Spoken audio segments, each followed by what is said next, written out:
Hi everyone, I'm Taysa Brown.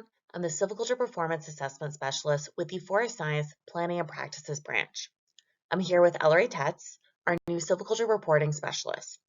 In this video, we are going to go over the new planting technique code definitions and several examples. Okay, as a quick reminder, in results, your activities have a base code, a technique code, and a method code. I'm going to be focused on the technique codes associated with the base code of plant, PL. So I have these technique codes listed on the slide. There are 8 possible technique codes, but I'm only going to talk about 6 of them. That's because we do not want to see chemical ground or seedling protection reported under the base code of PL. We need to just clean up this list. Instead, chemical ground should be under the base code BR for brushing, and seedling protection should be under the base code pest control, PC. Up until now, there have been no definitions for these technique codes. This has become problematic because licensees, not surprisingly, aren't using them consistently. This is clear in results. It was also evident when we did a licensee survey in 2022. You'll see some pie charts in the coming slides showing the range of interpretations. This is an issue because we can't do meaningful data analysis or understand current practices if people are using the codes in different ways. This is also a problem for appraisal because they use results activity reporting and licensees submit costs by technique code. Lastly, it's an issue for growth and yield modeling, which heavily relies on survey inventory data and planted information. Once we have standardized technique codes, they will be able to start developing yield curves differently depending on the technique codes. So overall, there's a real need for consistency. Okay, moving on. When we asked licensees how long it would take to adopt new terminology, the responses were between 6 months and 1 year. So we plan to incorporate these planting technique definitions into the RIS in 2025. At that point, they will become a requirement, not a BMP. So what exactly are they? It'll start with the 3 most common techniques: plant, replant, and fill.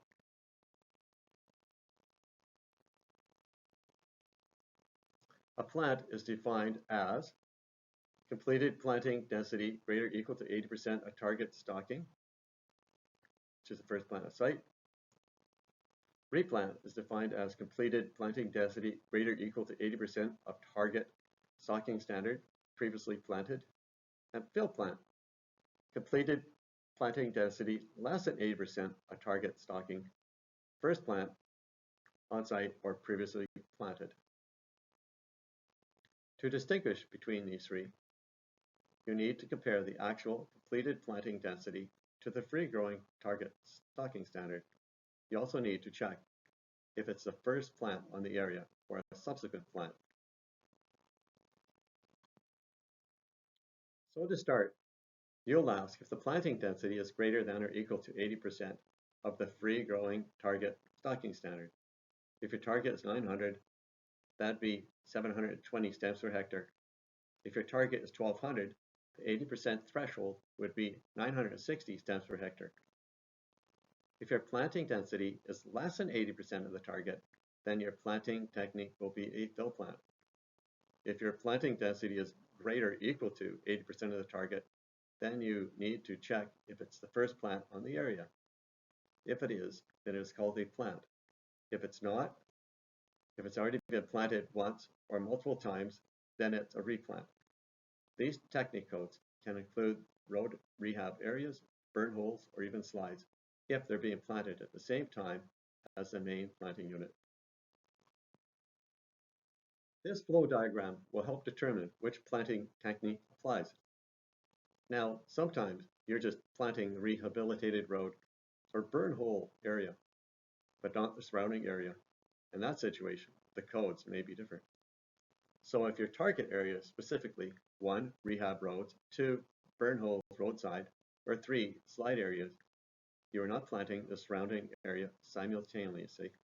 Then your technique code options are road rehab for rehab roads, roadside for your roadside and burn holes, and slide for slides. Back to Tasia. Okay, we're going to try to explain these definitions better by using a handful of examples. For every example, the free-growing target stalking standard will be 1,200 stems per hectare.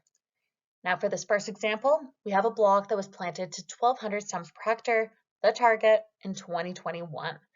Of course, that was the heat dome year and it was badly affected. You find that there's only 100 well-spaced stems per hectare during your 2022 survival survey. So you planted again in 2023 at 1,100 stems per hectare. So what do you call this 2023 plant? Well, I was curious to know what most licensees would call this plant right now. To find out, I posted a survey with these examples and asked one representative from each company to fill it out. And you can see the results right here in this pie graph.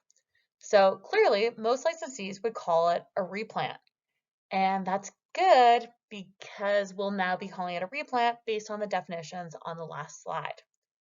It will be called a replant because it was previously planted, and the 2023 planting density is greater than 960 stems per hectare, which would be equivalent to 80% of the target stalking standard. So this is meaningful for the yield curve development process. Whenever a replant code is added, the initial plant information will not be used for the yield curve development process. Instead, it will be based on the replant information. So that is a key difference between replants and fill plants. Okay, here's another example. You again completed an initial plant in 2021, planting at 1,200 stems per hectare. During your survival survey, your stratum passes, but there are some non-stratifiable NSR pockets. You prescribed this opening for 350 stems per hectare in 2023 to bring the well space density back up to target. When we asked licensees what they'd call this plant, there was a high level of inconsistency across licensees and even across divisions. Most were calling it a fill plant, but a good number of people were also calling it a replant. Now going forward, the consensus will win. It will be considered a fill plant because the planting density will be less than 80% of the target stalking standard, less than 960 stems per hectare. It's really important to understand that the stalking status and your regime are irrelevant with these new definitions. Okay, example 3. Here we have a block that came back NSR during the 2022 survival survey. To make it pass again, the forester prescribes 600 stems per hectare for a 2023 plant. When we asked licensees what they call this plant, we got almost an even split between fill plant and replant. This example really demonstrates why standardized definitions are so important. So going forward, we will be calling this a fill plant, like the last example. Its NSR status does not matter. All that matters is that the planting density will be below 80% of the target stalking standard. All right, next we have a block that was fully planted in spring 2021. Unfortunately, we didn't manage to complete pile burning until fall 2021, so we need to return in spring 2022 just to plant the burn holes. The whole remainder of the area has already been planted. So when we asked licensees what they call this type of plant, we found that most licensees were calling this roadside, but some were using the planting or fill planting technique codes. So going forward, we will be calling this a roadside plant, and that's because we're only targeting burn holes in this situation. The whole surrounding area is not being planted. It was already established. Now, if burning had happened in 2020, prior to the initial plant, then we wouldn't need to stratify out these burn holes and call it something different. The whole NAR would simply be called a plant, a PL. We're only stratifying it and calling it something else because we're not planting the surrounding area. We're just focused on the burn holes. Okay, next example. You harvested block MNO in 2017. You left it for natural regeneration. You survey it 4 years later, and you create 2 stratum. Stratum A is NSR with 300 well-spaced stems per hectare. So you prescribe it for a 900 stem per hectare plant. Stratum B is SR with 780 stems per hectare well space, but it could still benefit from planting. so you prescribe it for 500 stems per hectare. This example led to very divided results. It was almost an even split between plant and fill plant. Going forward, we will be calling this a fill plant. Again, it does not matter that it's associated with a natural regeneration regime or that its status is NSR. The stratum hasn't been planted previously, so your options are just fill plant or plant. Since the planting density is less than 80% of the target stocking standard, it has to be a fill plant. All right, next, what do you call the plant on stratum B? It has 500 plantable spots. This led to more consistent results across licensees. Almost everybody would call it a fill plant. That again aligns with our new definition. Since planting density is below 80% of the target, it would indeed be a fill plant. Okay, our final example. You prescribe this block for 1,200 stems per hectare, but when the planters get there, they find dense naturals and they only manage to squeeze in 500 stems per hectare based on your planting specs. So, what should you call this plant? When we asked licensees what they'd call this plant, everyone said plant or fill plant, and both are understandable. However, going forward, this will be called a fill plant. It doesn't matter that it was intended for 1,200 stems per hectare. The final planting density was less than 80% of the target stocking standard, so it should be called a fill plant. The outcome is more important than the intent for growth and yield modeling and appraisal. So sometimes you may need to change your coding following planting if unexpected conditions arise. Actually, we're going to do one more example to demonstrate how these codes work when enhanced basic silviculture applies. So block STU has enhanced basic silviculture standards. It was planted to 1,800 stems per hectare in 2021. Unfortunately, that was the year of the heat dome and almost everything died. The surveyors only found 100 stems per hectare well spaced during their survival survey in 2022.